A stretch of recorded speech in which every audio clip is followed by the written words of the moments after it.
hear us? Yes. Good. Okay, great. Thank you all for coming, making the drive out here. I know parking is a little bit of a challenge, so something for us to work on in the future. Real quickly, we're just going to go around the room and everybody introduce yourself, just because there are quite a few districts here, and you kind of want to know who we're talking to. We'll go through some of our priorities. Feel free to interject with any that you think is a priority. I know, from being a board member, there are certain things that are top of mind for us. Other districts have issues as well, and we want to hear from the legislators what their priorities are as well. So we'll just start off with going around the room and introducing yourself. Again, Denise Cupey, Stratford Board of Education. Lee Goldstein, Westport Board of Education, and we co-district 6. Hi, good morning, everyone. Jennifer Jacobson, Fairview Board of Education. Hi, good morning. Keith Denning, State Representative from Wilson. Hi, Marty Solo. I'm the Superintendent in Trumbull. Lucinda Timpanelli, Board Chair, Trumbull. Yvonne Temple, Supervisor of Diversity, Equity, Inclusion, and Engagement for Stratford Public Schools. Dr. Fallon Daniels, Director of School Leadership and Accountability for Stratford Public Schools. Good morning and welcome everyone. Linda Gator, the Assistant Superintendent for Stratford Public Schools. Good morning, I'm Cam Mangini and I'm the Chief Operating Officer for the Stratford Public Schools. Welcome. Good morning, I'm Heather Borges. I'm the Director of Pupil Services for the Stratford Public Schools. Good morning everyone, my name is Albert Benehan. I'm the board member of Bristol School. I'm the Chair of Student and Family and Co-Chair of Facility and Safety of Bristol School. Joseph Calvin, Bridgeport Board of Education, Chair of Diversity, Equity, Inclusion, Finance, and Governance. Lisa Carroll Vivian, Vice Chair, Stratford Board of Education. Andrea Corcoran, Chair, Stratford Board of Education. Good morning, Amy Wiltsey, Secretary, Stratford Board of Education. And I'm Kristen Bedell from the Stratford Board of Education. Tracy Mara, State Representative, Norwalk and Darien. Patrice McCarthy, CAPES Executive Director and General Counsel. Dr. Becky Hammond, Stanford Board of Ed. I'm Lacey Dathan. I represent the 142nd District up in Hartford, which is part of Norwalk. Dean Roberts, I represent the 137th District in Norwalk, Connecticut.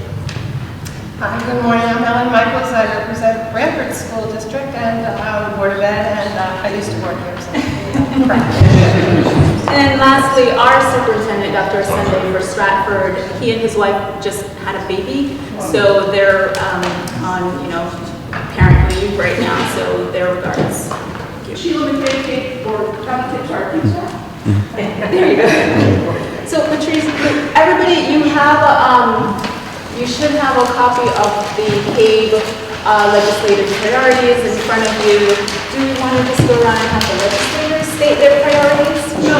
Or how do you? We don't typically do that way. We really ask, we'll have to talk about issues that are percolating up. Yes. So we'd like the legislature to have a chance to hear the issues before they have a chance to respond. Okay, great. So I'll throw one out there, and then I'll sit down. But the reading program. That's a really big topic across all the districts right now. We had a webinar with the State Board of Ed recently, and kind of walking through that. They're discussing funding around it because currently the mandate, there is no allocated funding. I'm just curious what you all think about it and how you're handling this. So I'll go have a seat. Oh, I'm sorry. I went to the wrong building, I parked in the wrong place. I'm That's so sorry. okay. First timer, I'm Cece Marr, State Senator, 26th District, Wilton, Westport, Weston, Reading, Richfield, New Canaan, Darien, and Stanford. I'm the new Will Haskell. Will Haskell. Nice to meet you. And Joe?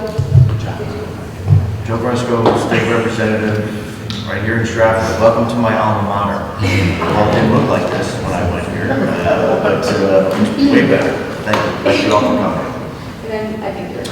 I'm Dave Batigliano. I'm the State Representative from Trumbull. Wonderful. Thank you. I'll have a seat and we'll just go around. All right, so reading program. So maybe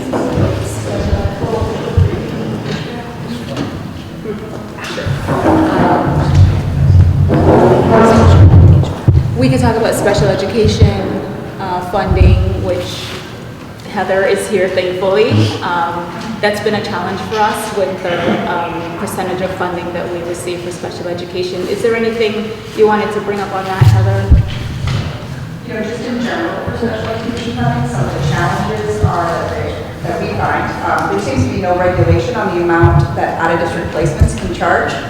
And so when students really need that level of service, it's causing a huge burden to then not get your full excess cost money back to help cover any of that, or not put some limitations on what they can charge for services for students is a struggle. So in general, and we're seeing a large increase in the number of students needing special education. The state has increased, you know, Stratford in general, we've had an increase of students in need of special education. And you can't really create the programs within your district if you don't have the appropriate funding to do so. And I might just add, I'm Pam Mangini again with Heather. I'm the Chief Operating Officer overlooking budgets. Heather and I meet almost every other day on her budget. I have been in education for a long time in the financial end, and quite frankly, I think one of our biggest concerns is fully funding excess costs, the excess cost grant. And I know there's been a big push in the past few years to try to get that to the level that is indicated in the legislation. However, I think we really need to put a push on it at this point. I think the schools statewide are all experiencing what we're experiencing as far as an increase in student needs. And out of district costs are escalating, as Heather points out. But we also have many students that are in our schools that are also cost students because of the services we have to provide. So I really hope we can focus on that area. Yeah, when dealing with excess cost in special education, you always have, this is a constant thing. If you come to these breakfast meetings, you always hear about special education, and you hear about excess costs. So you've always heard about the burden of proof. The burden of proof continues to be with the districts, and so we're still responsible for that piece.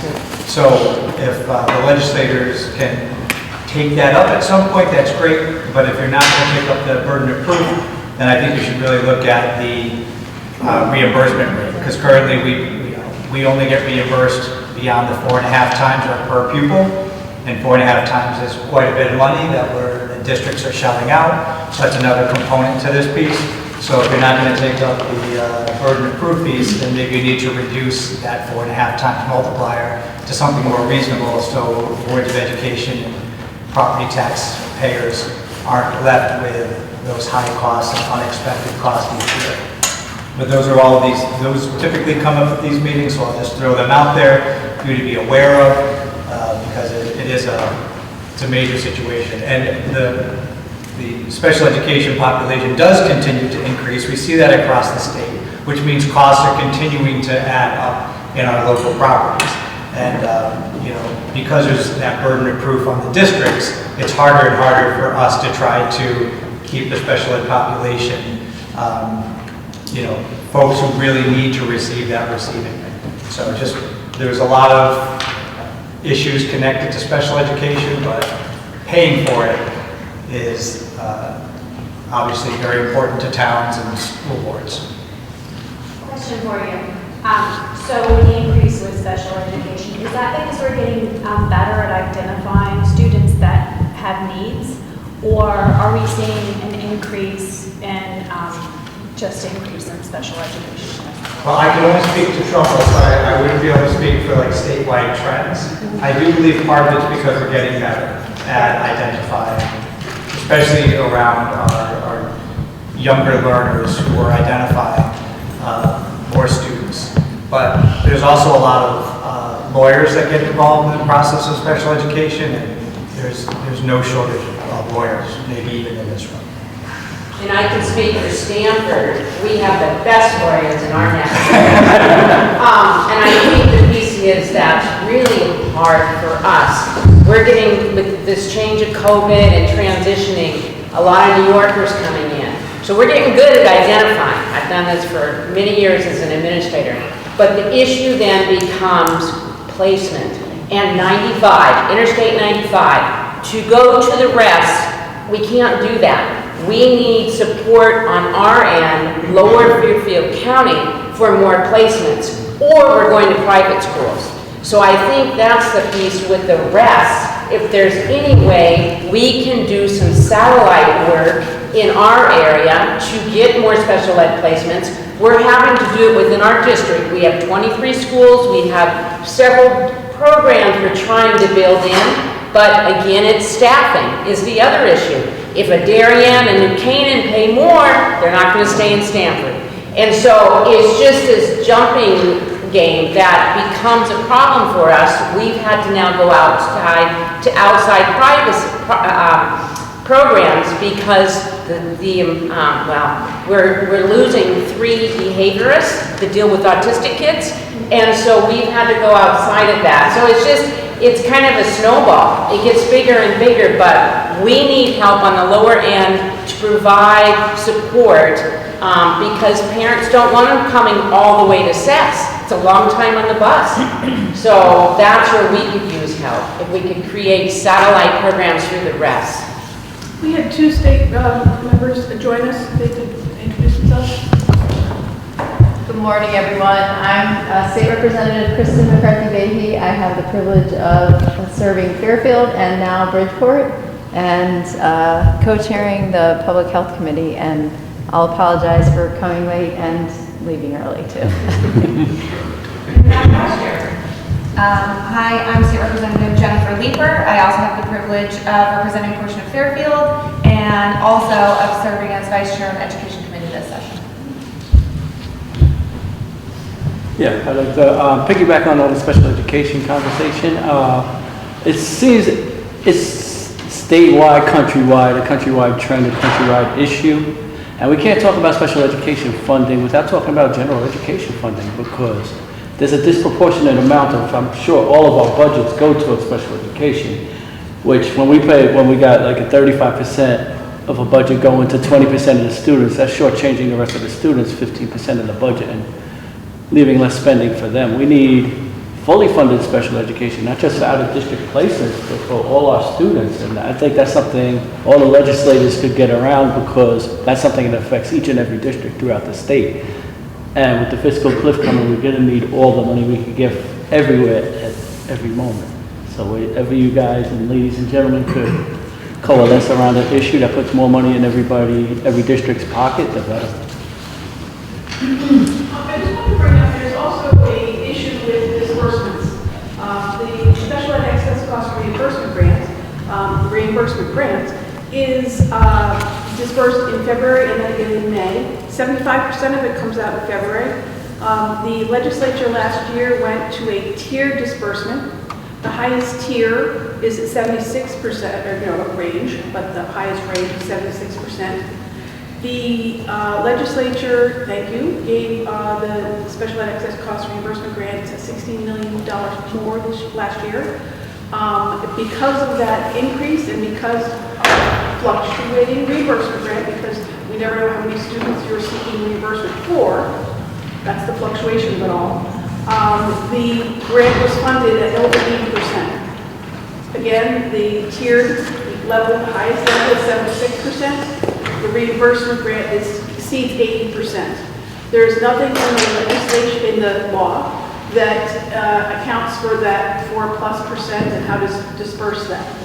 So right now, there's money sitting on the table that's not getting to all of you, which needs to be fixed.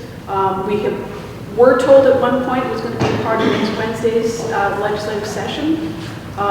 We've also been told it's not going to be part of tomorrow, Wednesday's legislative session. So know that now would be a great time to talk to your legislators about getting that money and just making sure there's a better idea of, this may happen again. So let's maybe say, if it's funded at 100, then this would go down from there. If it's only funded at 76, then you've got this issue time and time again. So, I'd like to build on that I feel like most of us could script this conversation. It's about the 8th time I've heard it. It's every single breakfast. So I'm wondering to the legislators, Is this an interest to you? If it is, how can we support you in making something happen? Well, I should say that if we weren't interested, we wouldn't be here. I do agree with you that this is the multiple times that I've been to these breakfasts and these points are brought up. I could say we are making some progress. I'm happy with the bipartisan support of accelerating the ECS formula. It seems to be resonating with both sides of the aisle, so I anticipate that happening. The burden of proof might be the third rail as far as being considered going forward. You're not going to get everything that is on your wish list, even though we are kind of okay when it comes to fiscal stability at the present moment. So that's a lot of, we wouldn't have this conversation if we didn't have the money that is presently in the state coffers to even have this conversation. So, but I wanted to make one statement and then ask a question if I may. The Dolly Parton imagination is something that provides a book to up to a 5-year-old every year and every month. Sorry, so there's a bill that was put in that to make that eligible for every municipality to take advantage of going forward. Because someone had mentioned, what are we doing about reading?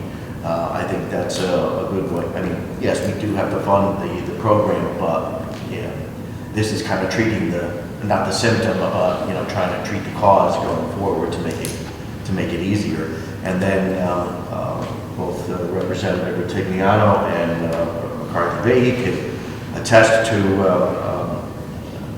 in Connecticut's past, we have entertained the R word, regionalizing special education services. One many speakers ago had put together a regionalizing idea of doing special ed, with the state potentially ponying up the money for doing it. But what I'm hearing now is that more and more students are identifying as special ed needs. So, regionalizing that service maybe would require like 2 new schools being built, never mind.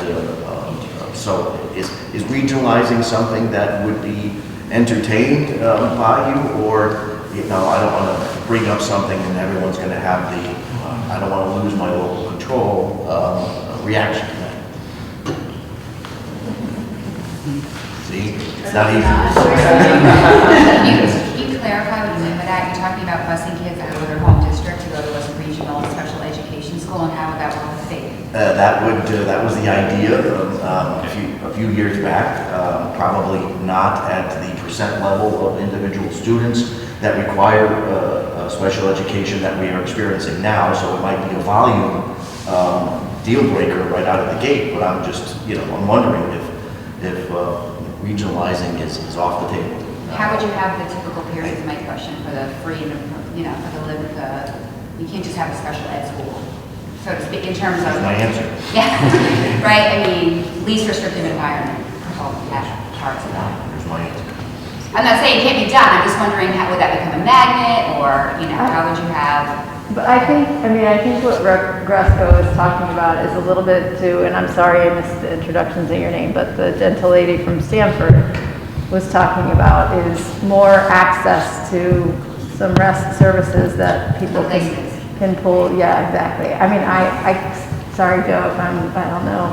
So that's specific to outplacement students, you're not talking about the general SNP population. Yeah, I mean, I don't know, but I also, just to build on what Rep. Gresco is saying, and certainly Rep. Rutigliano actually precedes me, but I think we both would agree, or we all would agree, it's the same conversation. And, Rep. Leeper can certainly speak more to this in her role now, but the role of federal funding for special education. We are now starting to talk more to our federal partners to say, you need to help us and give us more funding to the states, not just Connecticut, but to the states, because what's happening right now, the level of identification, educators here, you're seeing it every single day in your schools, and I'm a prevention person. We were on the Social Emotional Learning Collaborative, was that yesterday or 2 days ago? I don't remember.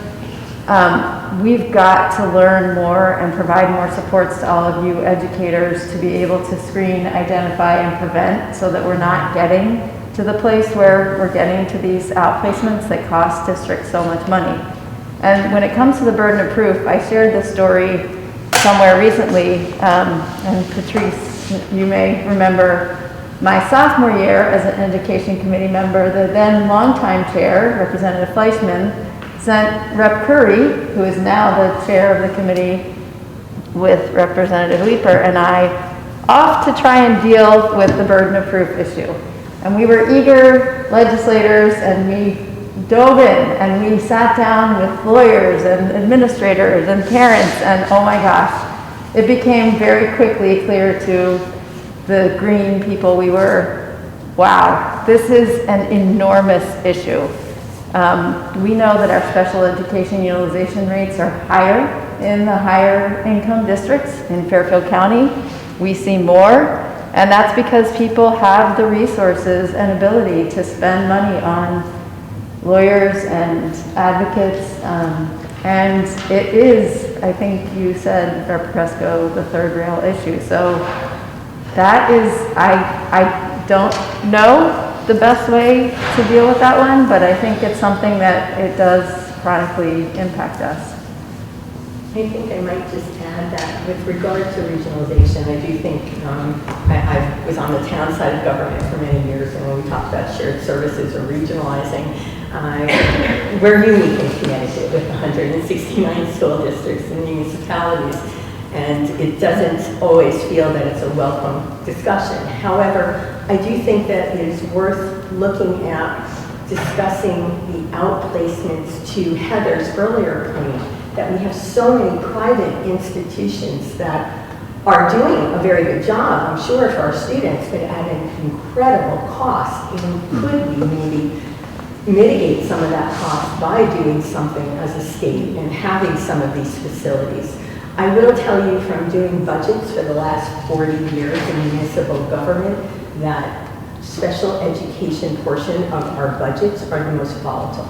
And it gives me sleepless nights. And it's really a concern because we want to do what's best for these students and we want to support their needs. But to the gentleman's point earlier, it is sometimes a situation where we are putting spending freezes in our budgets for our regular education supplies and discretionary accounts because we suddenly have so much more in our special education costs. And I don't necessarily want to get away from special ed because I know it's really a very hot topic, but I do want to throw in, as we're talking about budgets and the fiscal cliff that's coming. Some of us, it's coming a little bit more aggressively than others, based on choices that perhaps districts have been forced to make to utilize those funds that my experience has always taught me best practice is that you utilize grant funds for non-recurring unless they're entitlement grants, which obviously we can take on new positions. Unfortunately, here in Stratford, we had no alternative but to utilize a lot of our ESSER funds for salaries. So we're concerned about what our budget's going to look like as we put it together next year for fiscal year 25. But we're also concerned because we have a lot of student needs, both regular ed and special ed, that we have been able to utilize these funds in really creative, wonderful ways.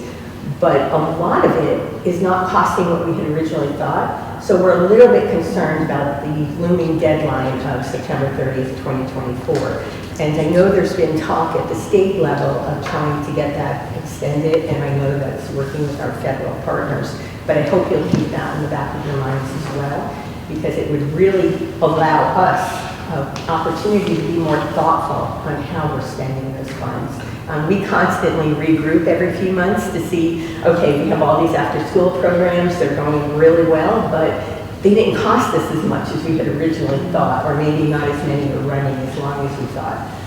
All kinds of variables that we personally in Stratford are finding that we have spent less money than we had anticipated, but now we're looking to see how can we best utilize what we have remaining. Mr. Concrete. think an important thing, I 100% agree with everybody that we are getting better at identifying under child find. But when you look, at Yale studies and Harvard studies, there's also just a general pervasive increase in certain disabilities. We are seeing an increase in students that are identified with autism, and that isn't because we're just identifying them. There are more students with autism. We are seeing an increase in students identified with dyslexia. We are seeing an increase in students that are identified having an emotional disability, which yes, could be caused some part in genetic and some part into society, but we have to accept that there is just a general increase. It is not simply just we're getting better at finding them. So if we can look at it from that perspective, that might help when trying to promote better funding, because we need to just accept the general reality, and they are wonderful, amazing additions to our school community. We need to try to keep them there, and we need to make sure we have the resources to do so. Yeah, when you speak on regionalization, are you talking about a mandate or more like if you build it, they will come?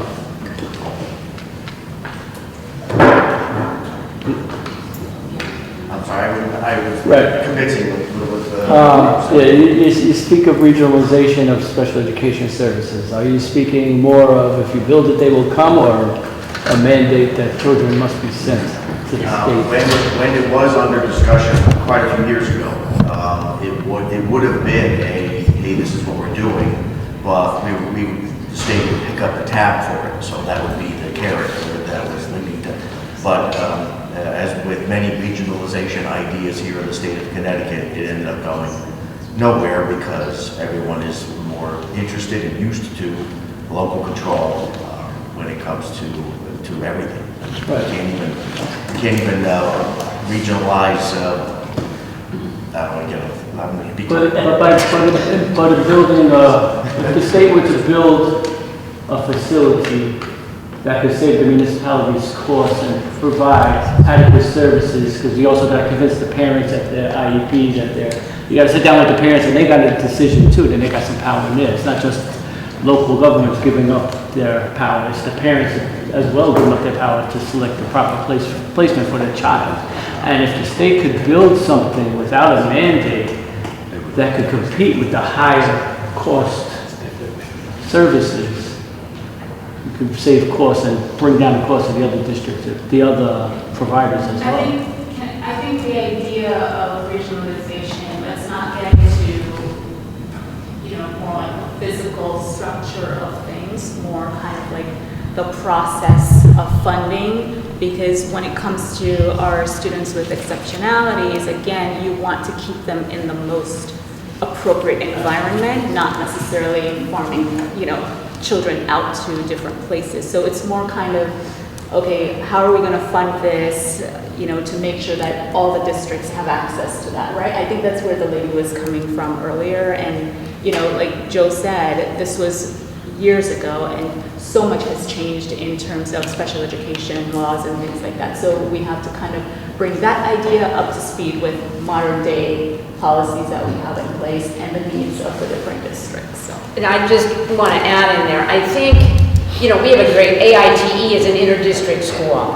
And I worked on the BOCES side, Westchester, so that's my kind of claim to fame in education. And BOCES does a phenomenal job. Why not bring in some consultants to sit with a few of you and figure out how to look at this? We are double funding in that state. That's an antiquated version of funding. Think about more school choice. That might lessen the burden. These are things that we have to start looking at. We cannot continue to pay these fees, and neither can our taxpayers. But I just think we need to be creative, and if you're having a hard time as legislators, bring in some consultants. New York State is right next door. They do a phenomenal job with BOCES. It's not just special ed, it's a variety of other programs. And some of them come to Connecticut because they're paying high taxes on that side, but I think it's something to look at. There's other great states out there. Arizona's doing a great job with school choice. I'm just telling you, Connecticut has to stop thinking of, the time period of the Constitution, and we need to move forward. We need to really get ourselves on a track that allows free and balanced education for all students, but right now the funding is not working. Because in our end, when these lawyers come through, we're putting out almost $100,000 a month for an outplaced student. And it's not stopping. Go ahead. So, a couple things. First of all, just reassure this group that student-centered funding, expediting the phase-in of the new ECS formula, is a priority number 1 of the Education Committee this year. It's bill number 5003, which is a really good indication that we have leadership support. And so we will welcome and encourage you all to participate in that process because it's going to get a whole lot more funds into all of our districts and help hopefully with class sizes and a lot of things that I think will address some tier 2 needs.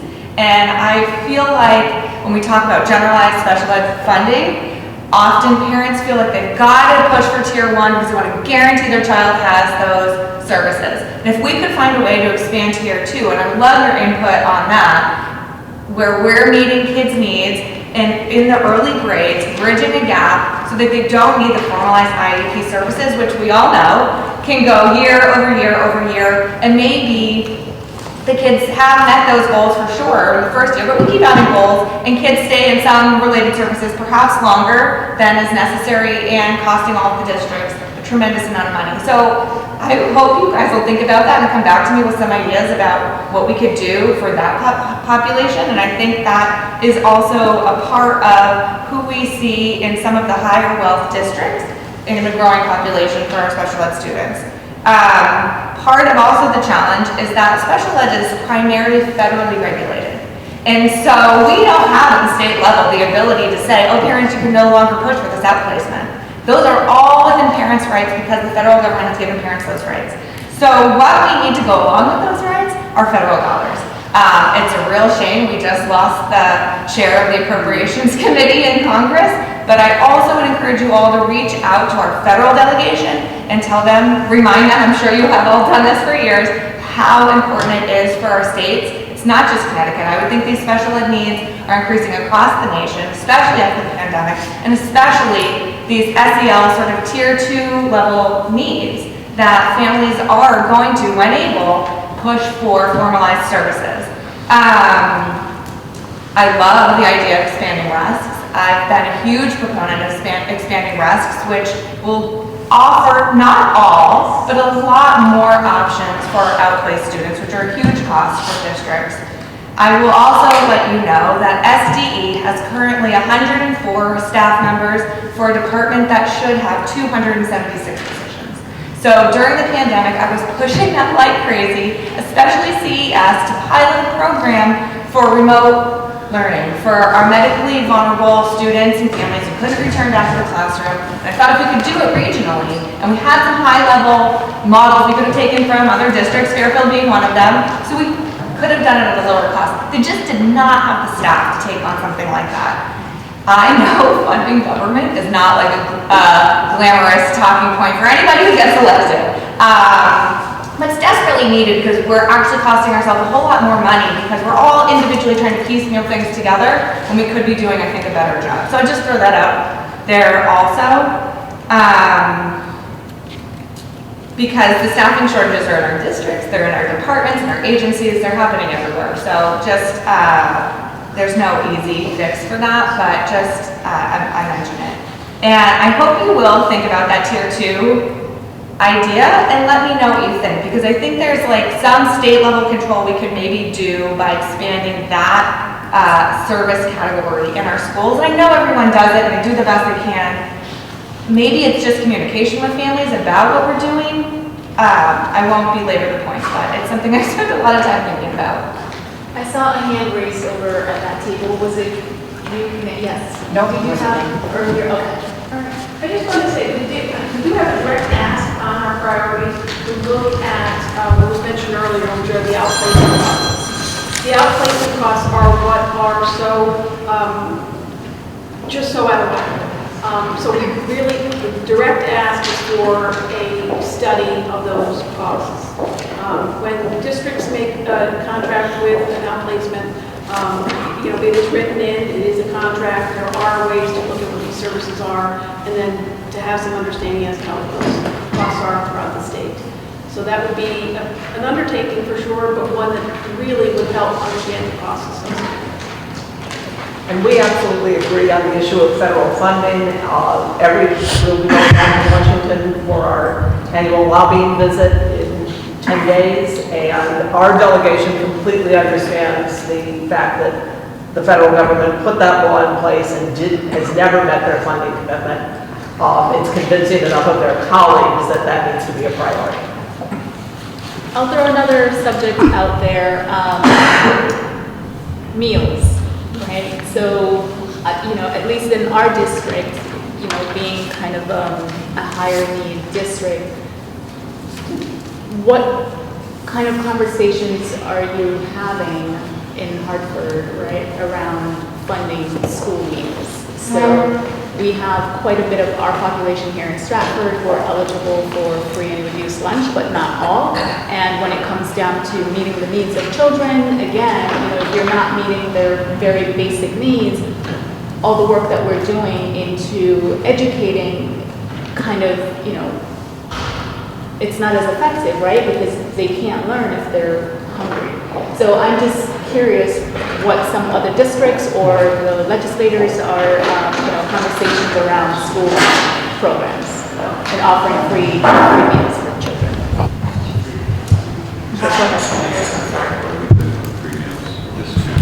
Yes.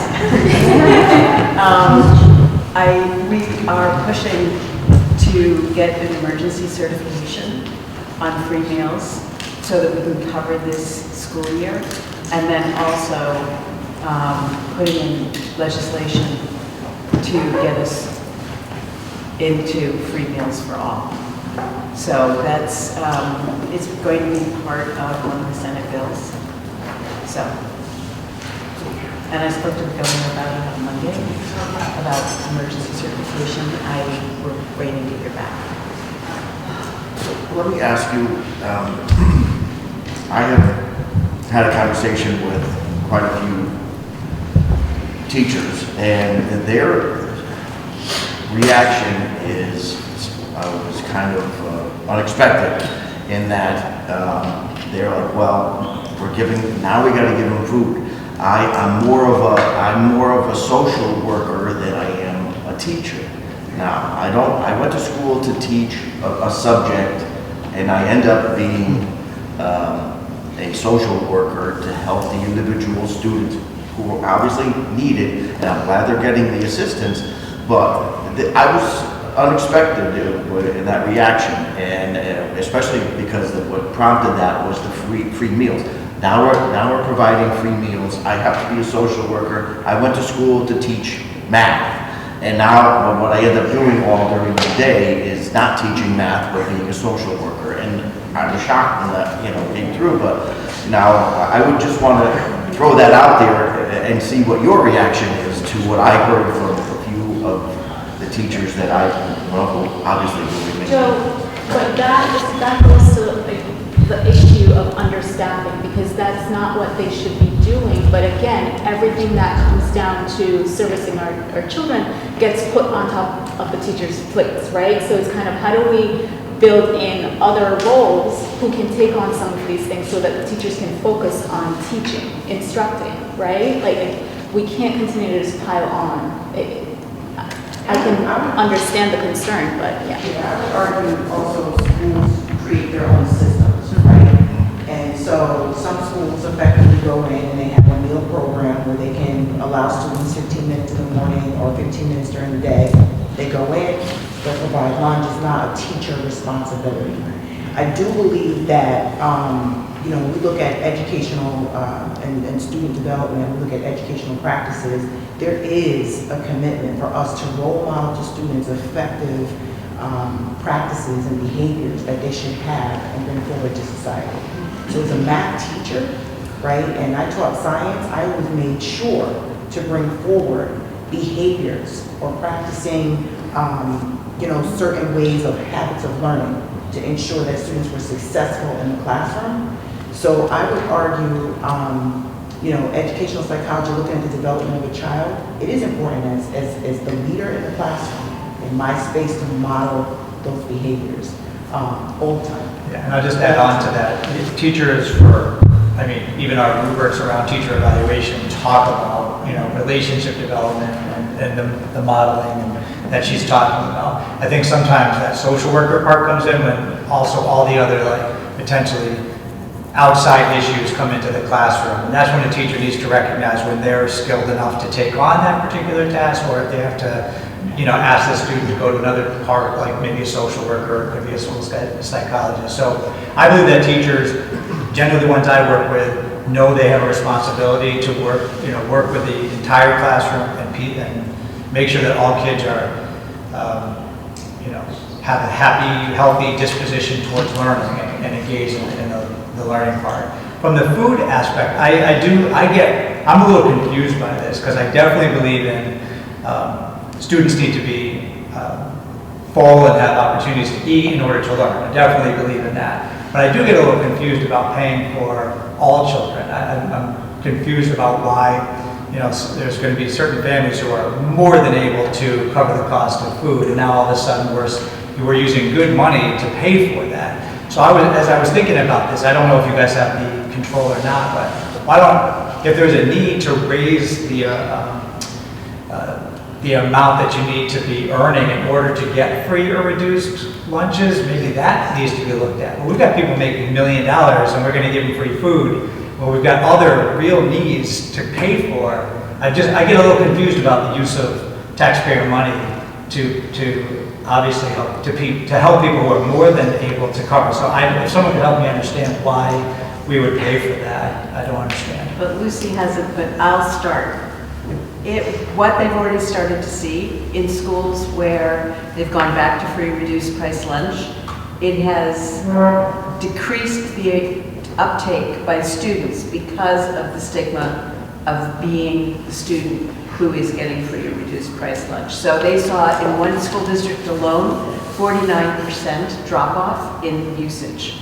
So that piece of it is just incredibly important, that we feed everyone, it becomes a norm, and then that is something that is going to increase. We need to teach, we need to feed our kids so that this next generation that is currently growing will be ready to learn, will be ready to be the next workforce in our state. But if we have children who cannot eat, who have no food, who will not access that program, then there's greater reduction, as you know all this, greater increase in acting out in classrooms. Kids aren't ready to learn, and they're not functioning at the level they can function at. I'm sure we can come up with better ways to do that so they don't have stigma. All they can do is cards. Cards, right. It's not like you're getting a specific. Nobody needs to know So if I'm it's not free or with you. I reduced. think that we have priorities. I have a question. I have a functional question. So we've been having free lunch for everybody for a while, right? Do you get reimbursed or do you get paid for those lunches based on the amount of kids in your school, or if they actually use it and they took advantage of the free lunch? Because my question would be, if the drop-off might be that those kids weren't eating anyway, and now it's showing up because they actually have to pay for it, where if we were just blanketing getting reimbursed for the number of students in the school, we don't really know how much is paid. I don't really know that. I wanted to. The reimbursement. By meals. Okay. Right. We've been paying attention to we're looking to see our current, we did obviously get away from the free because our money ran out from the federals, and we're going back now to look back to see our 18, 19, 19, 20 usage versus what it is today. We definitely don't want a stigma attached to this. We understand that could be an issue, but we do our best to make it all anonymous, because you shouldn't know that a child is free or reduced. There's a lot of rules in place to make sure that that's not the case.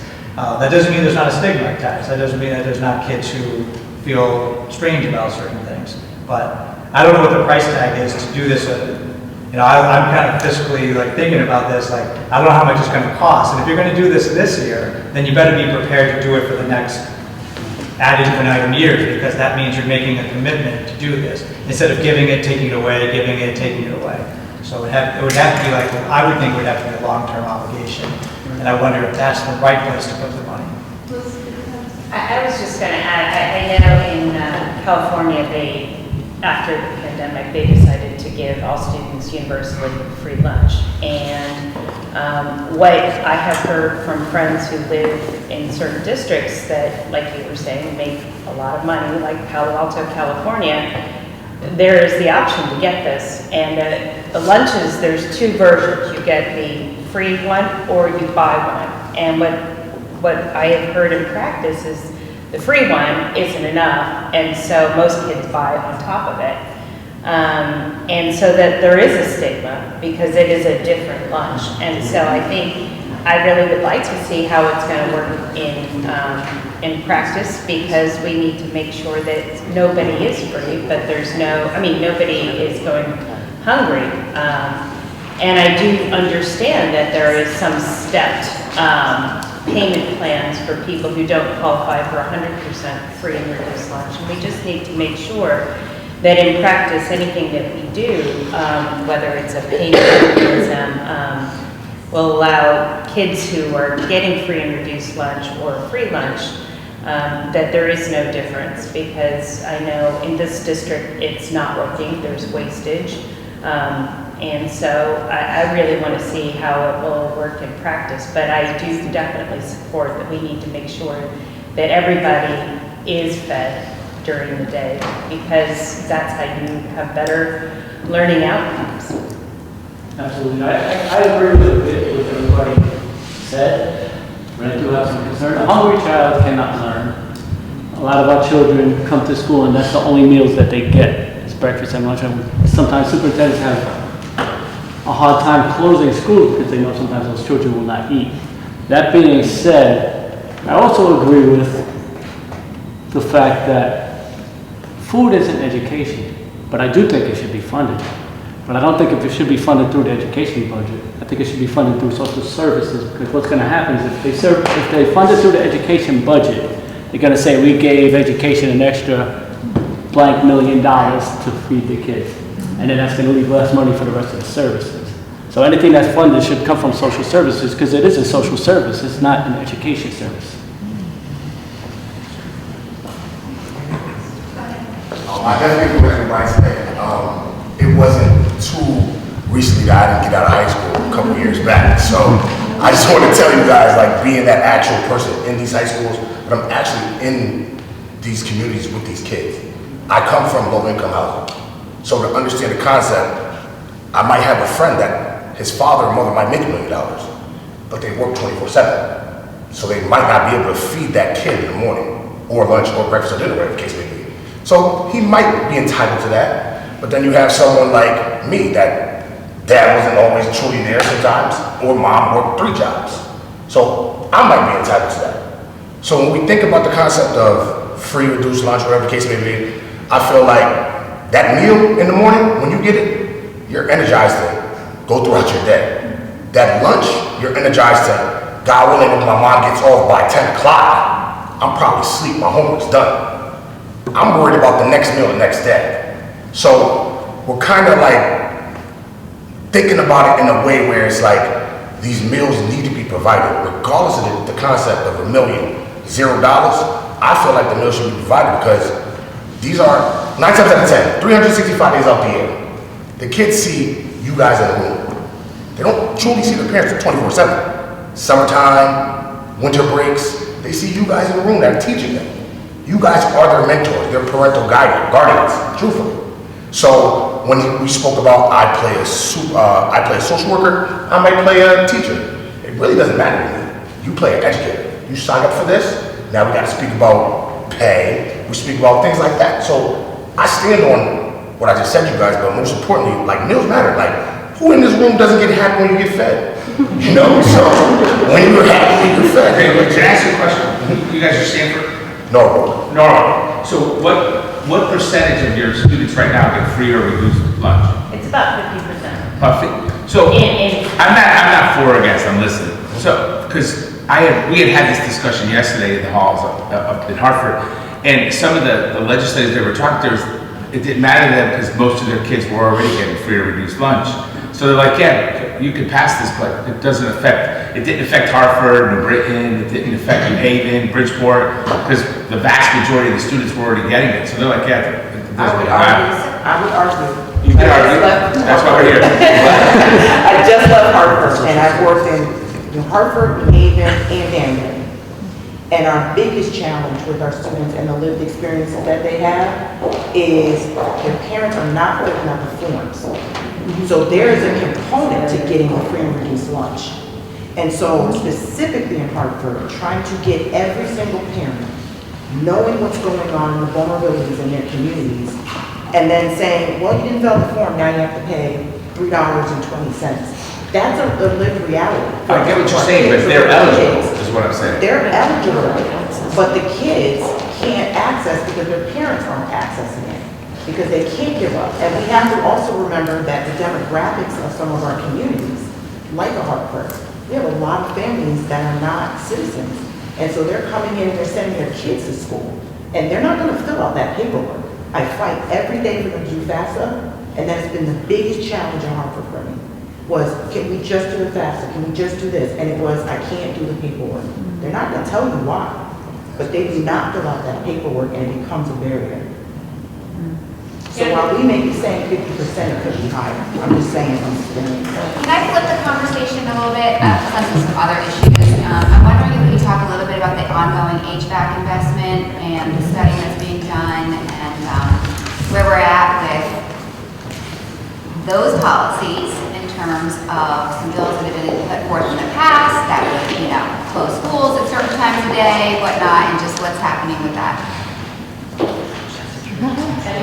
I think that might be me. Yeah. It is. So on over to you. So I have the privilege of serving as the co-chair for the Indoor Air Quality in Schools Working Group. And as you can likely imagine, it's a really big nut to crack. This is a multi-billion-dollar challenge the state faces, and there really is no quick fix. So we're working to establish reasonable paths and incentives for districts. We can't really force districts to remodel their schools and implement HVAC, but we can help make it more affordable for you guys, and also just set some parameters around what are ideal indoor air quality conditions. Not closing schools if you can't meet them, because there's no guarantee that a child is going to leave that school and go into a setting that has better air quality, right? But we know they'll be losing instructional time, perhaps losing meals, lots of other things. So we have currently just roughly some rough recommendations we're still discussing. The committee has not submitted its recommendations, but I welcome any feedback. One of the things that's really tricky is understanding, so not everybody submitted applications for the $150 million grant that we put out. I know the timeline was really impressive and really tough on districts. We've heard that uniformly.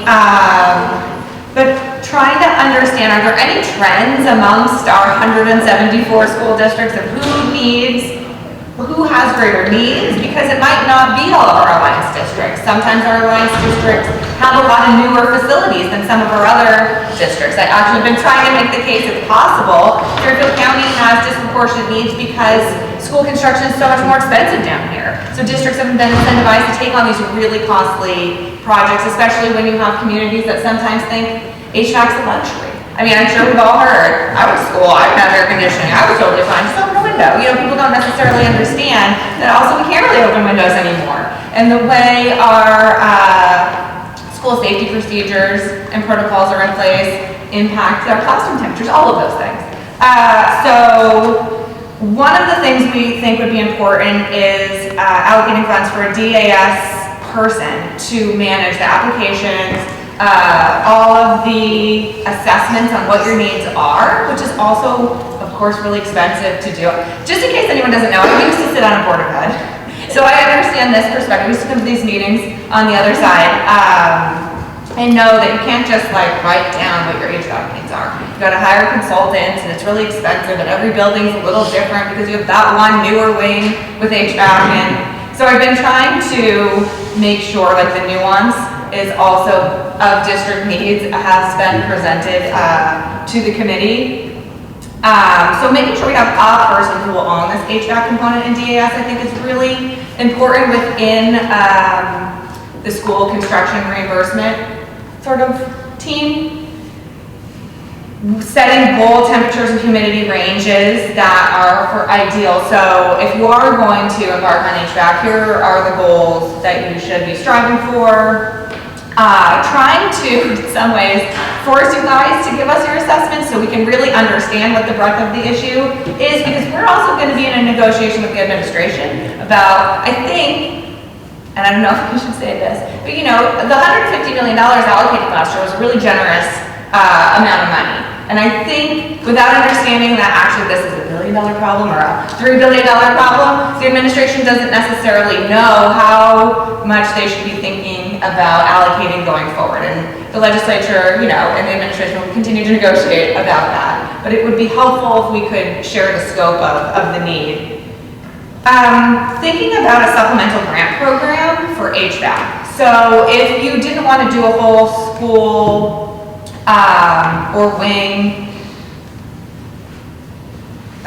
reconstruction, could you get funds from a supplemental grant program? And I know our alliance districts have a supplemental grant program for boilers and other sort of things like that. Making this available to everybody, but just for HVAC, is one of the recommendations we're considering.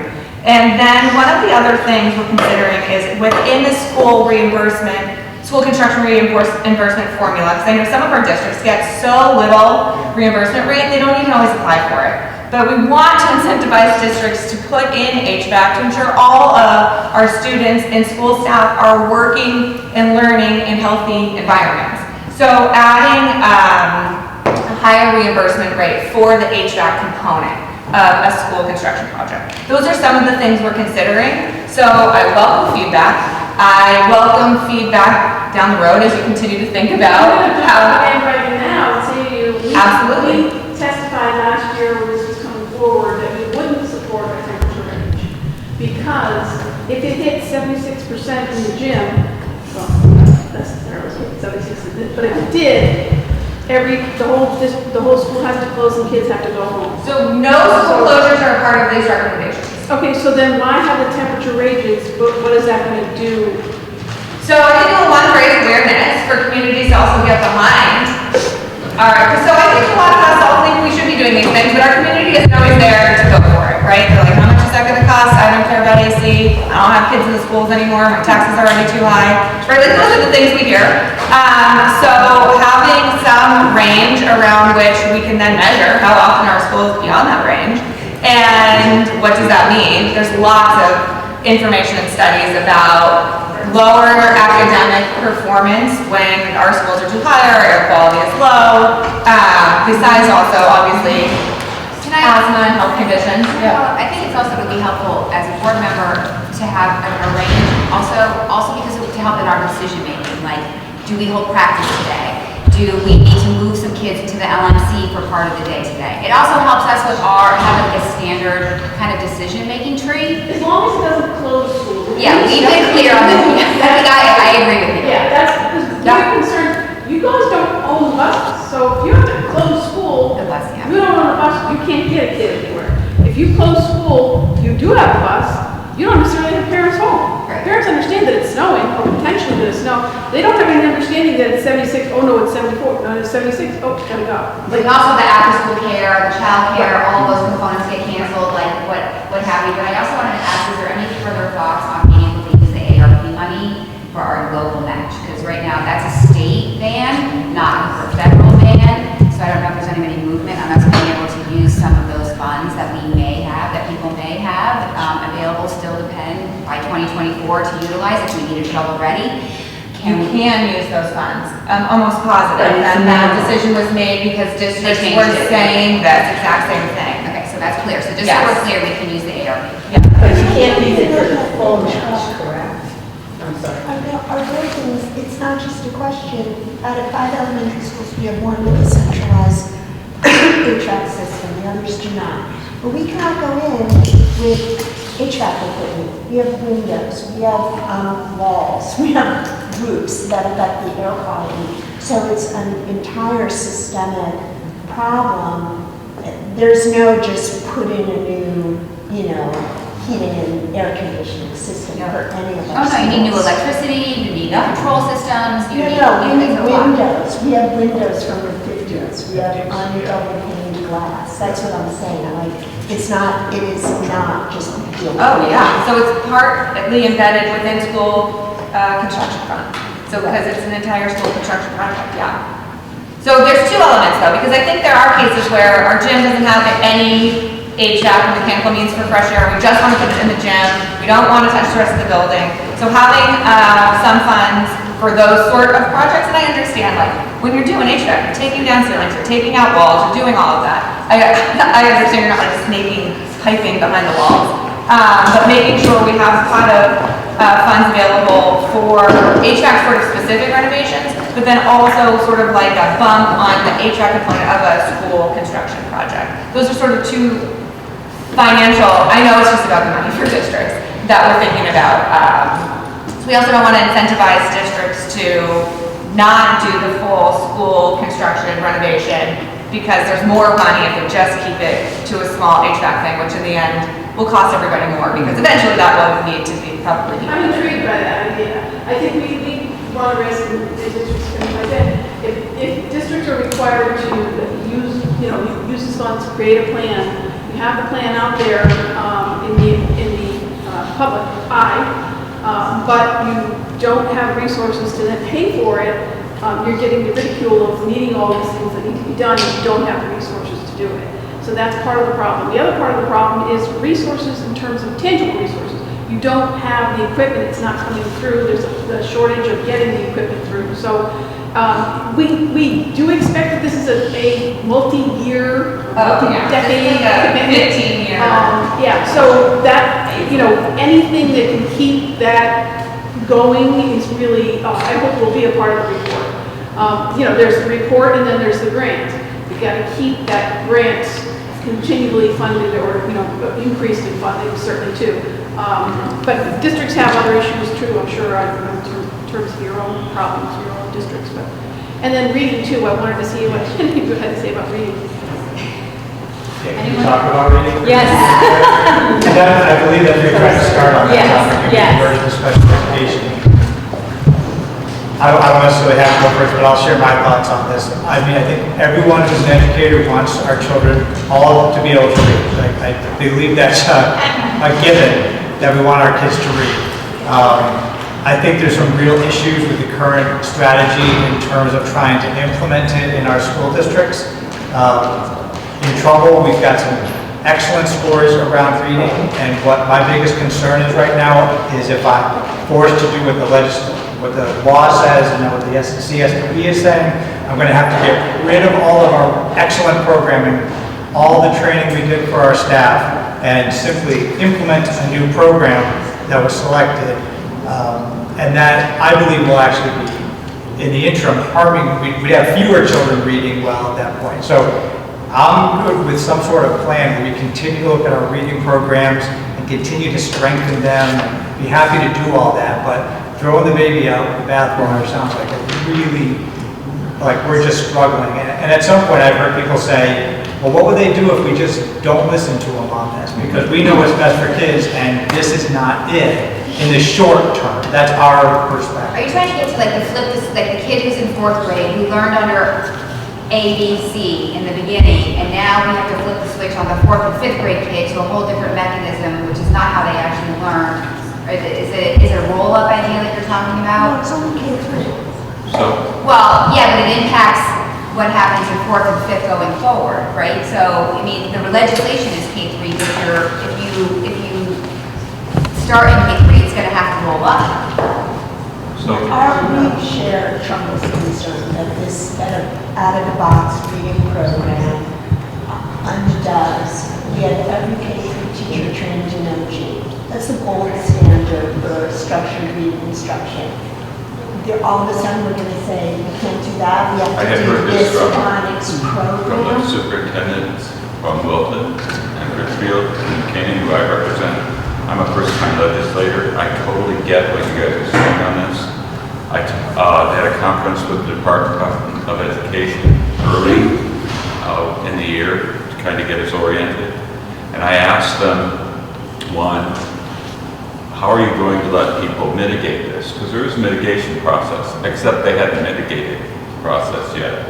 And I said, how are you going to expect people to be able to figure this out when your date is too soon for them to be able to accommodate this? And they said, well, we're trying to get it done as fast as we can, which is a non-answer. And my third question was, and what if they don't? And they said, well, nothing happens. And I said, well, then I would recommend to the school districts they do nothing. But I also understand that puts the onus on you to doing something that the state has said you must do. So yes, this needs to be resolved, and you may have a better answer, but just to clarify what I'm hearing from the schools, besides this reading, because I'm a nurse anesthetist by profession, I understand healthcare really well, and I understand education and healthcare to some degree. But I'm hearing that the special ed needs, that they're costing you huge amounts of money that you cannot plan for because you don't have it in your budget. And you never know from year to year whether it's going to be there. Correct? So with this, you're looking for some kind of reimbursement help with this from the state and probably the federal government. It'd be nice if we got matching on both to help with this problem. I'm also hearing the reading should not be a problem. And I kind of understand the school lunch program. I kind of argued with, why don't, if we're giving middle class tax cuts and we're giving tax credits, then why don't we take care of, or not give school lunches? And the reality is, even if you give people tax cuts and tax credits, that doesn't mean that somebody gets a meal in the middle of the day. So somehow I would rather make sure that they all get meals. And then, of course, we have a problem not only with teachers, but with nurses, pharmacists. Name a profession, we can't get people to come here. We can't get people to stay, and it's too expensive. And we have to figure out a way to get affordable housing for everybody so that they can live here. So it is a big problem that all comes together on a variety of levels. It does come together. The reading problem is part of it, because now you've taken the time to educate these teachers to teach reading. And now you're saying, you thought that was important, we thought that was important. Now the state says you have to do it this way. I agree. Discretion you've given us is moving on. Yeah, I've not heard a single person who said they agree with what's going on. And I'm gonna try to get really quick before I go. I think there was a rationale, my understanding is behind why they were trying to do this shift, right? And the rationale is making sure that every student is able to read by the time they reach third grade, because we know that by third grade, you're not reading, you're more likely to enter a prison. Right, and adding that, they wanted a science-based or best practices documented reading program. Correct. Which is, I agree with that. That makes sense. My argument would be that the approach of a one-size-fits-all is the concern. Right, so the mitigation process should be done, and it's not done, and that's the biggest flaw, is they have not given school districts a way that they can mitigate it. And I have asked all of the superintendents that I've met, can you mitigate this effectively with science best practice?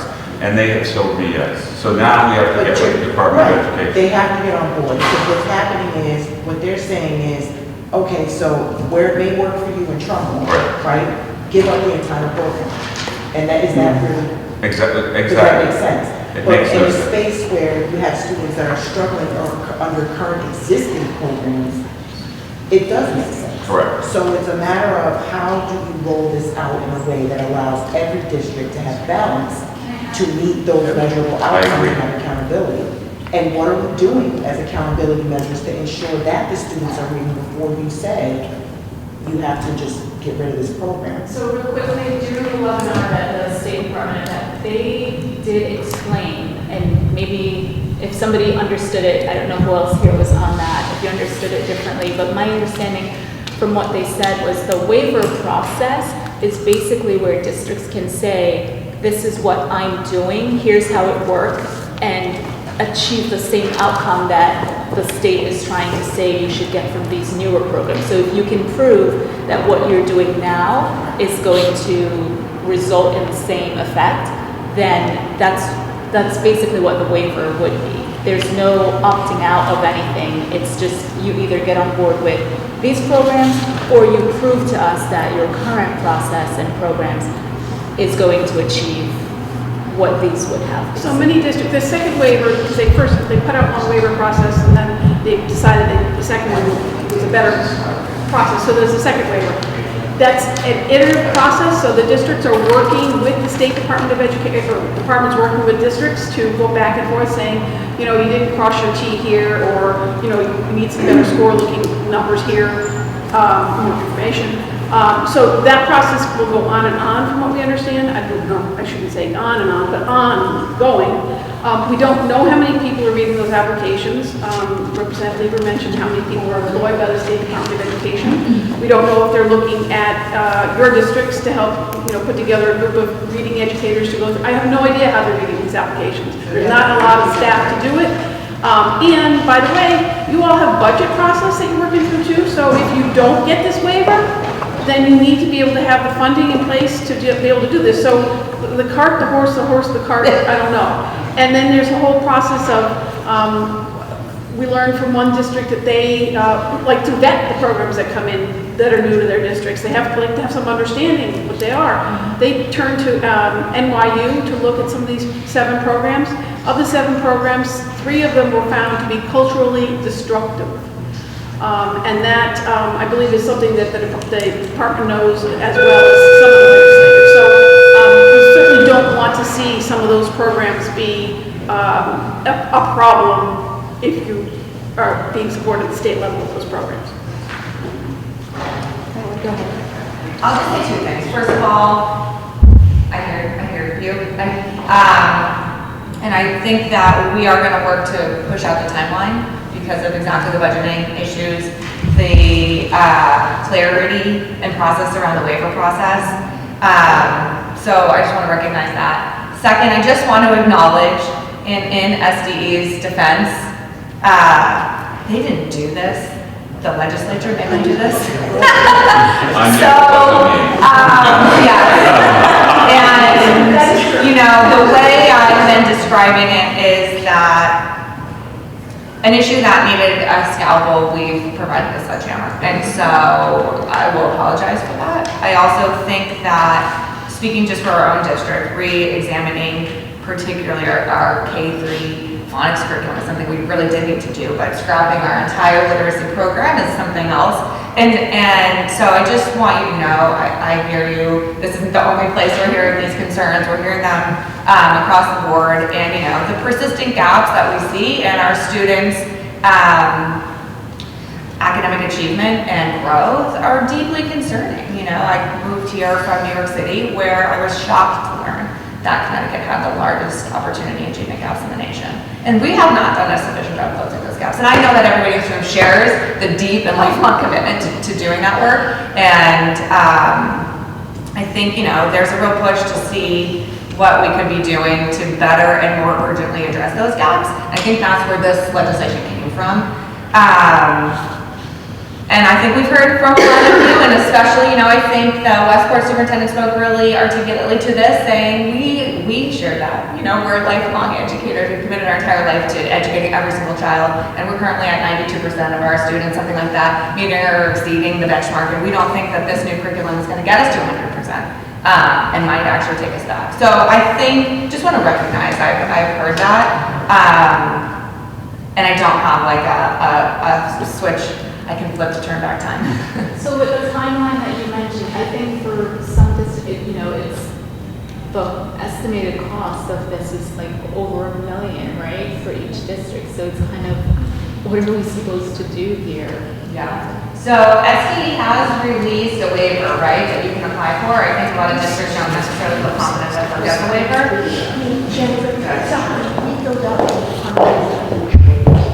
I mean, what do you think that costs? Absolutely. We're not doing other work because we have people in town who are non-educators, they're educating lobbyists. They were on the webinar, and I mean, they're adamant about this. And to the point of, I mean, we're at the point, what is the state going to do? Taking away our state money is less than the cost of the media. So, you know, that's I'd just like to add in there, I am an educator, and whole English didn't work, okay? And in the spirit of what they did at the state, there's been a lot of transition. It was a great idea. Well, the problem is CES, because I'm also on the board of CES, Continuing Educational Services, they had to FOIA their own bosses of the state as to why those 7 programs were chosen. That should have just been open. And what a shame, because was it, let's follow the money. Who were the lobbyists behind those programs? Shame on them. It is hurting us in Stanford, and I think it needs to be put a hold on it. Because as a teacher, to put those in front of us and expect us, now we've asked for a waiver with one of our programs, and data is important. You really need to see data from districts and really get a good idea. Suburban is very different than urban.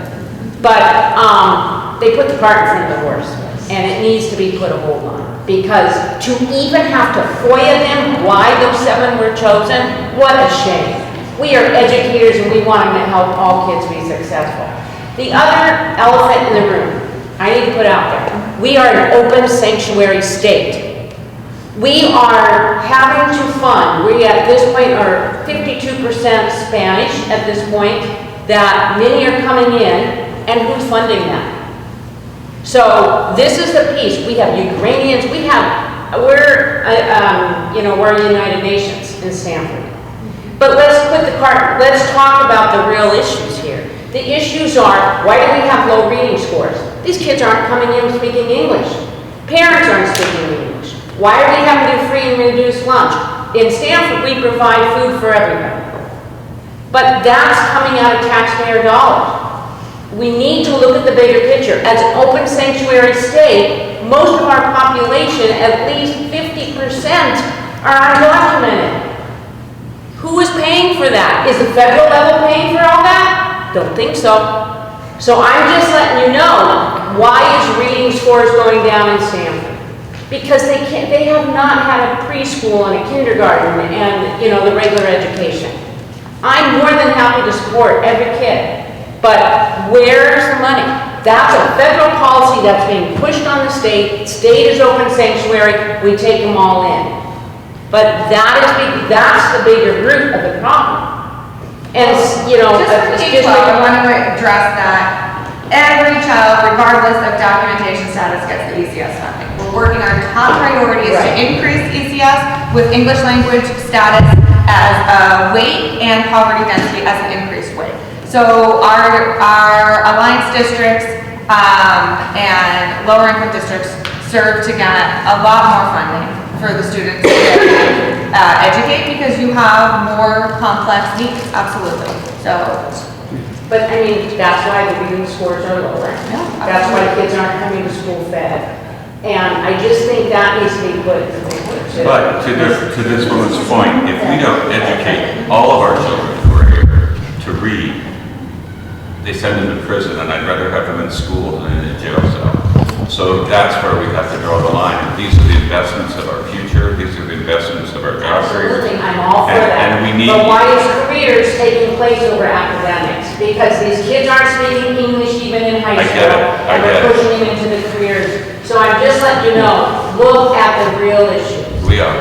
So from a policy perspective, can I just say, from a policy perspective, I think one of the big lessons learned here is timeline, and that year 1 after you pass a bill is actually year 0 for us, because our budget's already done. So the first year that you're counting as time for us to do something is actually no time. It's the second year. So it has to be at least 2, 3, 4, 5 years later, because the budget cycles don't align between state and district. So we're spreading this out over 3 years of work. Current, next, and we're applying possibly for the time extension, because there's the waiver, but there's also a time extension available as well. But if they extend it, globally, that would be helpful, because it is a very large amount of money. And it's not only the money to buy the resources, but to write the curriculum, to do for our teachers, the units of study, the common assessments, the professional development. That all takes a lot of time. So you can't just be like, buy this box and be like, okay, now we're doing it today, right? It's a multi-year, multi-phase, multi-budget process if you're going to do it with any fidelity and with work. So glad to hear there's some understanding. The for those that are moving forward with trying to incorporate some of this in a better way through these programs, that there will be some flexibility. And also for us, I can only speak for myself, is that we've been given the charge to our executive leadership that, yes, you may choose one of these things, if that's what happens, we'll have to approve it, but that doesn't mean that that's what you're limited to. Like, these rubrics were not heavy on writing. There was barely any writing, there was no writing in the legislation, and there was nothing, only one little thing on writing. So for me, I'm gonna be hung up on the writing piece. How are we going to fill that out more in a more robust manner in terms of writing, because the state didn't include that. Independent reading, certain things that you know you value that are independent writing that may not be in this box, you can always add to that. It doesn't mean you can only do this, but you can customize it, so to speak. What we were going to say, we're going to Fairfield it or whatever, Thank so you. there's options there. Thank you very much. I just have to Sure, go ahead, and we'll wrap up because we're at time. Yeah, when we're looking at any mandate coming down from the city, from the state, first question to ask is not, is this a good program? How will we fund it in perpetuity so the district will not have to take out of their budget somewhere else to pay for this? It's very important. If you think it's so important as a legislator to have these programs, fund it in perpetuity. Don't leave it on the district. Well, thank you, everybody, for this robust discussion, for taking time out of your super busy day to be here with us and contributing to ongoing dialogue around education. Thank you.